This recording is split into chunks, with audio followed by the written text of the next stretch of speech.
নমস্কার সকলকে। আজ আমি এই ভিডিওর মাধ্যমে আপনাদের সামনে তুলে ধরব জন্মাষ্টমীর ব্রতকথা। জন্মাষ্টমীর দিন অবশ্যই সকলে জন্মাষ্টমীর ব্রতকথা শ্রবণ অথবা পাঠ করবেন। ओम नारायण नमस्कृतं नरत्रमं देवी सरस्वती जयं गिराधरोम श्री ओम भगवान श्री कृष्णाय नमः। ओम भगवान श्री कृष्णाय ओम विष्णु जय जय कृष्णचंद्र देवकी नंदन भक्ति भावे बंदी आमी এই দুটি চরণ।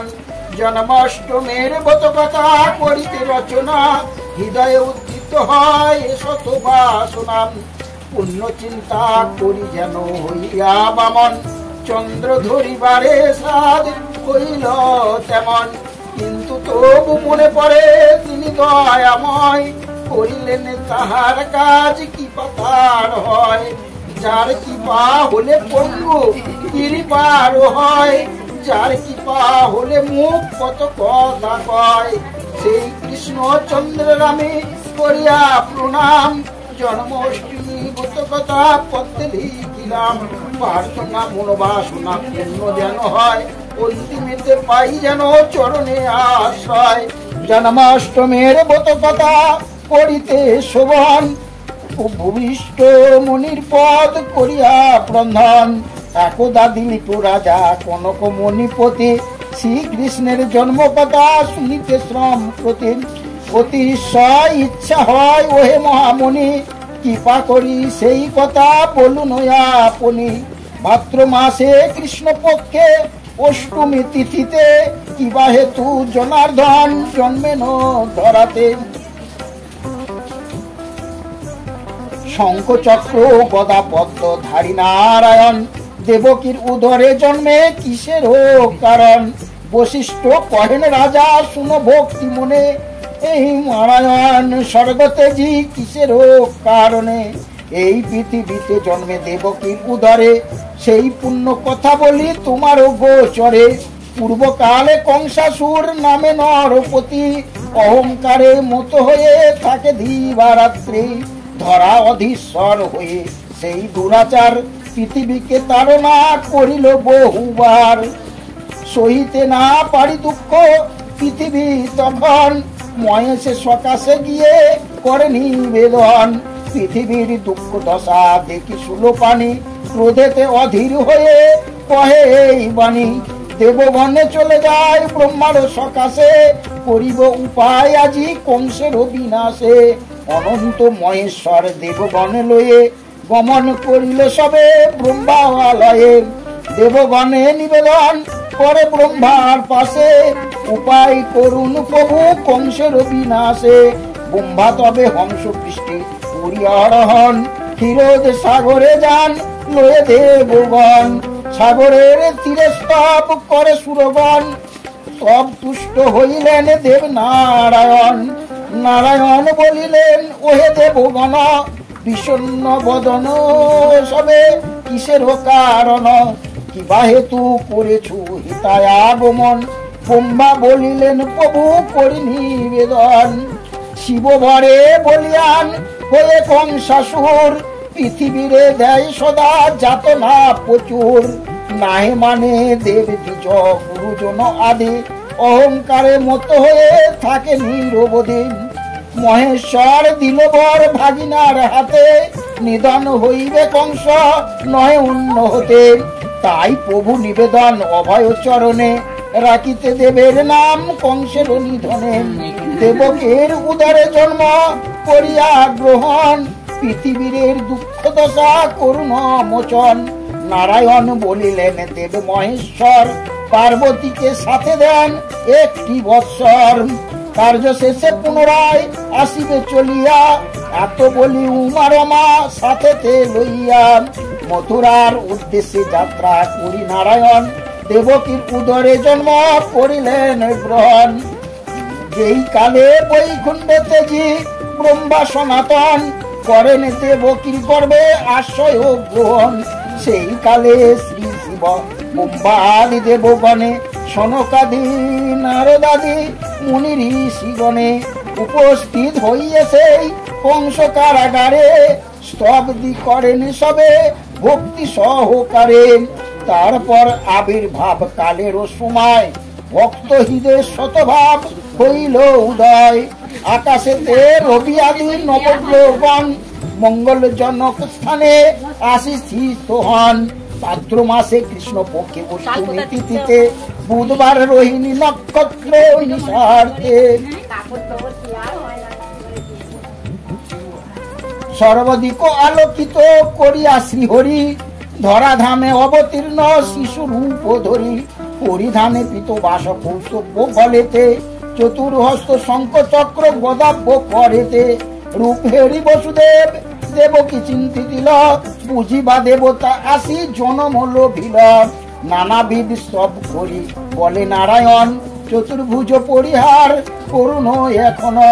কেমন রক্ষিব প্রভু কংস হাত হতে, ভাবিয়া উপায় মোরা নাহি পাইচিতে। অন্তর্জামিন নারায়ণ অন্তরে বুঝিল, পরিধান তেজি প্রভু ত্রিভুজ হইল। অনন্ত ভগবান হরির কৃপায়, বসুদেব শৃঙ্খল হইতে মুক্তি পায়। নারায়ণ শ্রীহরির আশ্চর্য মায়াতে, রক্ষীগণ অচেতন হইল নিদ্রাতে। এই সময় ভগবান আবির্ভূত হন, সেই কালে যোগ মায়া বোঝে জন্মলন। পূর্বের আদেশ মতো পবিত্র ক্ষণেতে, নন্দালয়ে নন্দপত্নী যশোদার গর্ভেতে। পথে পর ভগবান কোন বসুদেবের, নন্দলয়ে তারে রাখি আসিতে হইবে।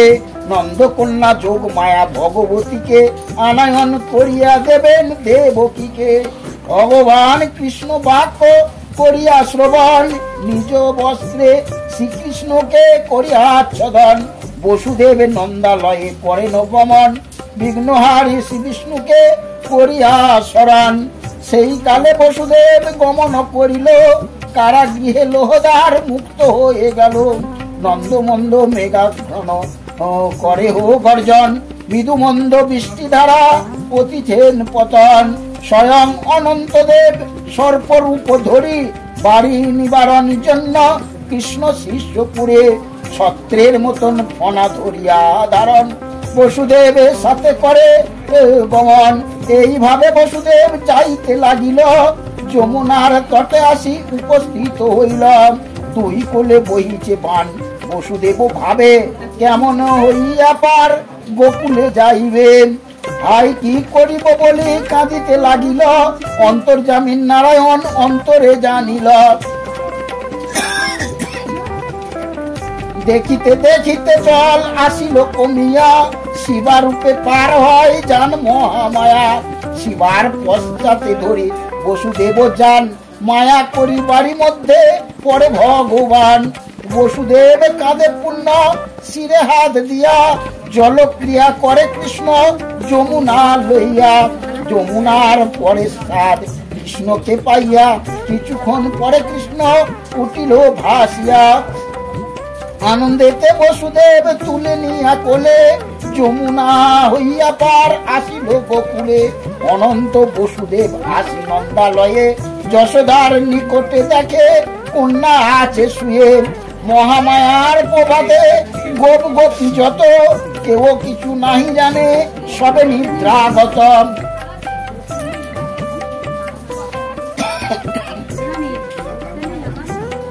যশোদা পুত্র কন্যা কিছু না বুঝেছে, জানে কোন দেবরূপে জনম লোভিতে। বসুদেব পুত্র দিয়া কন্যা কোলে নিল, মথুরায় কারাগৃহে চলিয়া আসিল। যোগমায়া রূপী কন্যা দেবকীকে দিয়া, বন্ধন স্থানেতে বসু আসিল চলিয়া। যোগমায়ার প্রভাবে পূর্ণ বন্ধন ঘটিল, কারাগৃহে পুনরায় আবদ্ধ হইল। মহামায়া সত্যজাত শিশুর মতন, ক্রন্দন করি মাত্র জাগে রক্ষীগণ। এক রক্ষী কংস পাশে করিয়া গমন, দেবকী প্রসবে শিশু করে নিবেদন। বিদিত হইয়া কংস আসি কারালয়ে, দেখিল দেবকীর কোলে কন্যা আছে শুয়ে। ক্রোধে কংস ধরিবারে উদ্ধত শিশুরে, দেবকী কন্যারে হৃদে জড়াইয়া ধরে, আশ্বসিক্ত আঁকি নিয়ে বলে বারে বার, পান ভিক্ষা দাও রাজা কন্যারে আমার। না শুনিয়া তার কথা পাপরূপী কংস, শিশুরে করিতে চায় চিরতরে ধ্বংসন। ধরিয়া শিশুর পথ ঊর্ধ্বেতে তুলিল, শিলাপৃষ্ঠে লক্ষ্য করি নিক্ষেপ করিল। কিন্তু সেই শিশু কন্যা কংস হাত হতে আরো ঊর্ধ্বে উঠে যায়, না পড়ে শিলাতে। কন্যা অষ্টভুজা হয়ে মহাদেবী রূপে, বলেন বচন দুরাচার কংস ভূপে। দুষ্ট দুরাচার কংস শুনরে বচন, কিবা লাভ হবে বোধি আমারও জীবন। তোর শত্রু যিনি তিনি বালক রূপেতে, দিন দিন বর্ধিত হইছে গোকুলেতে। অতঃপর নির্দোষী দেবকী বসুদেবের হিংসা করি উভয়ের কিবা ফল হবে। তারপর অষ্টভুজা মাতা ভগবতী গোলয়ের কৈলাসে ধামে যায় পশুপথে। মহামায়া বাক্য কংস করিয়া শোভন, বসু ও দেবকীর করে বন্ধন মোচন। তারপরে কি রূপে শত্রু করি বিনাশন, পরামর্শ করে কংস লোহে মন্ত্রীগণ। জন্মাষ্টমীর ব্রত কথা হইল সমর্পণ, জয় কৃষ্ণ চন্দ্র বলি তাকে সর্বজন। কৃষ্ণ জন্ম অষ্টমীর ব্রত করে যেই জন, সকল সদিচ্ছা তার হইবে পূরণ। রোগ শোক দূরে যায় শান্তি পায় মনে, জন্মাষ্টমী ব্রত কথা যেই জন শোনে। স্বয়ং কৃষ্ণ হইতে কৃষ্ণ নাম হয় সার, নামের প্রভাবে জীব তরে এই সংসার। সর্ব দুঃখ দূরে যায় হয় সুখদয়, ভক্তিভাবে কৃষ্ণ নামে হইল আশ্রয়। ভক্তি প্রিয় কৃষ্ণচন্দ্র ভক্ত বর্ধন, ভক্তের লাগিয়া তিনি অবতীর্ণ হন। এ গোকুলপতি কৃষ্ণর প্রার্থনা চরণে, এ অধমে কৃপা করো আপনার গুণে। জয় ভগবান শ্রীকৃষ্ণ, জয় ভগবান।